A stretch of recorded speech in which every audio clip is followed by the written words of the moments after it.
नमस्कार, आप देख रहे हैं पब्लिक दस्तक। साथियों, इस वक्त हम बस्ती मंडल डुमरियागंज में हैं और हम दी बुद्धिस्ट सोसाइटी के कार्यकर्ता हैं और जानते हैं क्या कहना चाहते हैं। पहले आप चैनल को सब्सक्राइब कीजिए, लाइक कीजिए और शेयर जरूर कीजिए। भीम राम नमः यो सन्ने सन्ने बरबोध मूले मारम ससेन माति जेत्वा संबोधि माग संतवारो लोकोत्तमो। कही आप लोग परमानि बुद्धं, सभी लोग को परमानि बुद्धं सकल विद्यां विद्यानं देरूपं सुजभं निमल चक्षु कविर्घोषं घोर बड़ सुखायं अभय चित्तं निभय कामं श्रद्धं स्वयं वीरज्यं सेननेतं हे राम सराम भीम राम सराम भीम राम सराम। करुणा के सागर विश्व वंदने विश्व देकर सर्वश्रेष्ठ ज्ञान के प्रतीक शंबालाभ नाले जाते वक्त भगवान बुद्ध के चरणों में अपनी श्रद्धा सुमन वाणी का अर्पित करता हूँ। और इसी कड़ी में भारत के करोड़ों करोड़ दलितों के मसीहा, करोड़ों करोड़ों दिलों की धड़कन, नारियों और शूद्रों को सम्मान की जिंदगी दिलाने वाले, भारत में ज्ञान की गंगा बहाने वाले, भारत में नई रोशनी पैदा करने वाले परम पूज्य भोज सत्य बाबा साहब को भी सत सत बार नमन करता हूँ। बात बड़ी लंबी है, वक्त बड़ा थोड़ा है और मंजिल करीब है, रास्ते में रोड़ा है। भगवान बुद्ध का ये धर्म, ये समुद्र के जैसा धर्म बुद्ध का, अरे न समझो कि चोरी समारोह का है। ज्ञान की बात जैसे कहे बुद्ध ने, उस बात को ये समुद्र जैसे गहराई और विशाल का है, ज्ञान को एक सीप के रूप में प्रस्तुत कर देना कोई आसान बात नहीं। लेकिन कम शब्दों में यही कहूंगा जो भगवान बुद्ध और बाबा साहब अम्बेडकर ने कहा, ईश्वरवाद का खात्मा कैसे होगा? आप लोग बताएं, ईश्वरवाद का खात्मा कैसे होगा? बौद्ध धर्म अपनाने से। भाग्यवाद का खात्मा कैसे होगा?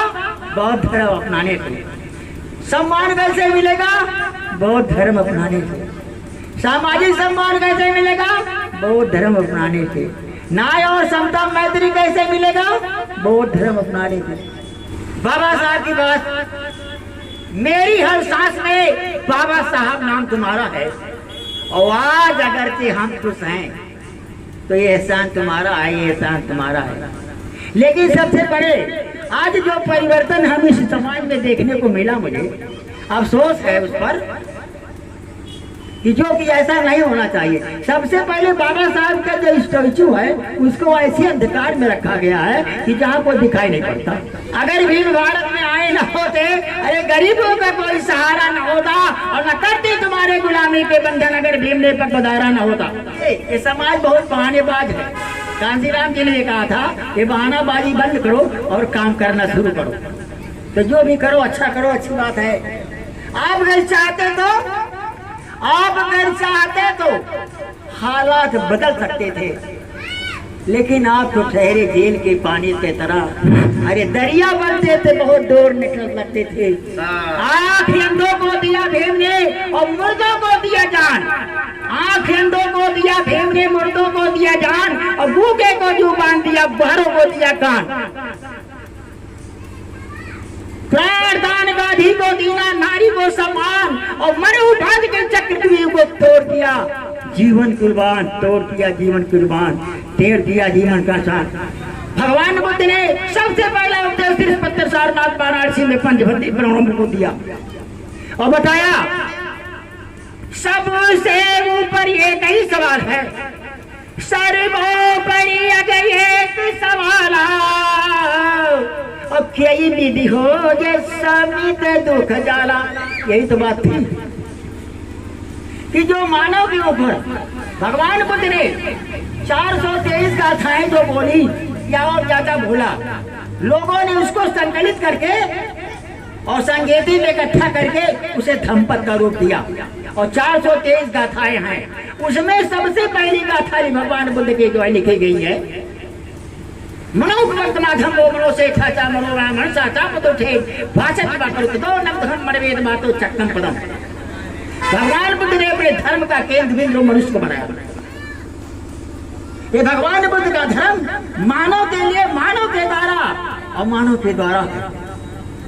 जैसे इब्राहिम लिंकन ने परिभाषा दिया था कि democracy is the government of people for the people and by the people, उसी तरह से भगवान बुद्ध का धर्म ये मानव के लिए है और मानव को सुख और शांति देने के लिए है। अगर ये धर्म ना होता और हम सुख शांति ना दे पाए, भगवान बुद्ध ने अपनी करुणामयी, ज्ञानमयी, शांतिमय, त्यागमय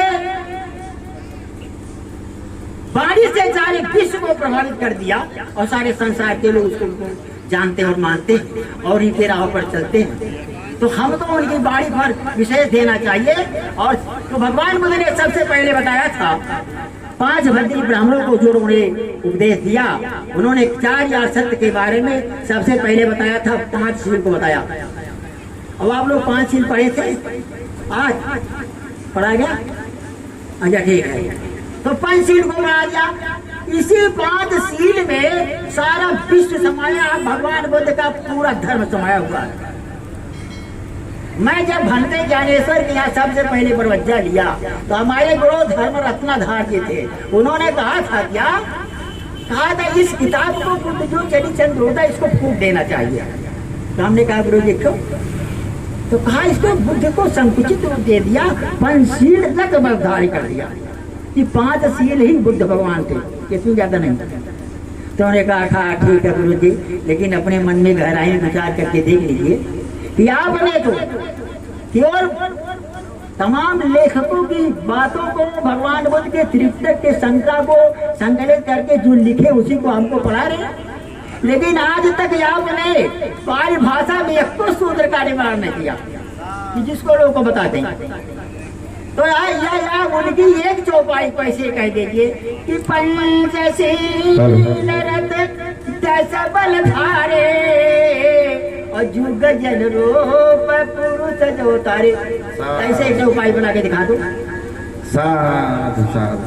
ऐसे विद्वान लोगों का अगर इस तरह से हम आलोचना करें तो गुरु जी कितना अच्छा होगा। आप महान हैं और आप समझने की कोशिश कीजिए।